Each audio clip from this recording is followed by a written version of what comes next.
મહિનો થતાં શંભુ કાકા પરત ફરી ગયા. એક દિવસે બપોરે મોસમીની મા ઘરમાં પ્રવેશી.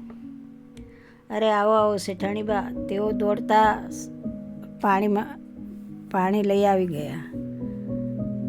બેસ શંભુ, મારે તારી સાથે થોડીક વાત કરવી છે.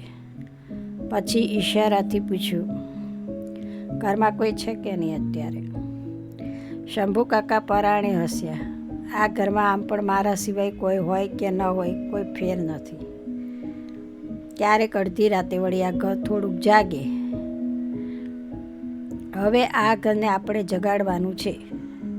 તું મોસમીનો માની તો શંભુ કાકો છે, અને ધનંજય તો વળી પૂરી જરૂરતવાળો માણસ છે એટલે તને માને છે. તેનો જ લાભ લઈ આ જીવનની દોડમાં દોડતા આ બે ઘોડાને થોડી લગામ આપવાની છે. જિંદગી જીવવા જેવી છોડી દઈ નીકળી પડ્યા છે મોટા કમાવા. પછી એ કમાણીને શું તેઓ ધોઈ પીવાના છે?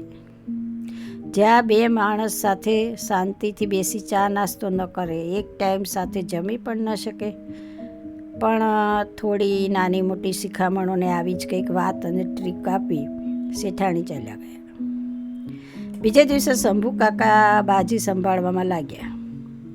બારણે દૂધવાળો આવતો હતો એટલે ધનંજયને કીધું, જરા દૂધ ફ્રીજમાં મૂકી દેજો, મારાથી હવે જલ્દી ઊભું નથી થવાતું. હા, ચા તૈયાર છે, પી લેજો. ધનંજય ઉતાવળો દૂધ ફ્રીજમાં મૂકતો હતો અને ચા પીતો થઈ ગયો. ત્યાં જ શંભુ કાકાએ જોરથી બૂમ પાડી દીધી, બેટા મોસમી, બહાર આવી જા, ચા તું પણ પી લે.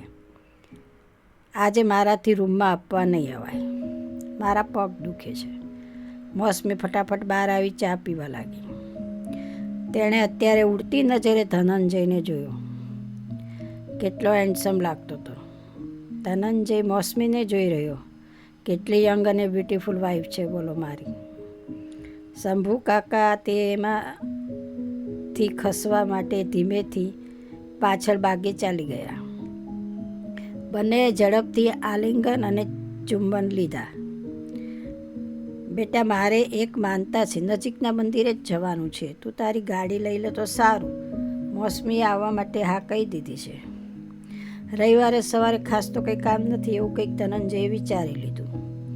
તે જેવો ગાડી કાઢતો હતો કે મોસમી પણ સુંદર ડ્રેસ પહેરી અને બહાર આવી ગઈ. અરે હજી મને થોડું ચક્કર જેવું લાગે છે, એવું કંઈ કરો ને કે આપણે આવતા રવિવારે દેવદર્શન જઈ આવશું. તમે બંને અત્યારે તમારી રીતે ક્યાંક ફરી આવો. એવું કહેતા તેઓ તો અંદર જતા રહ્યા.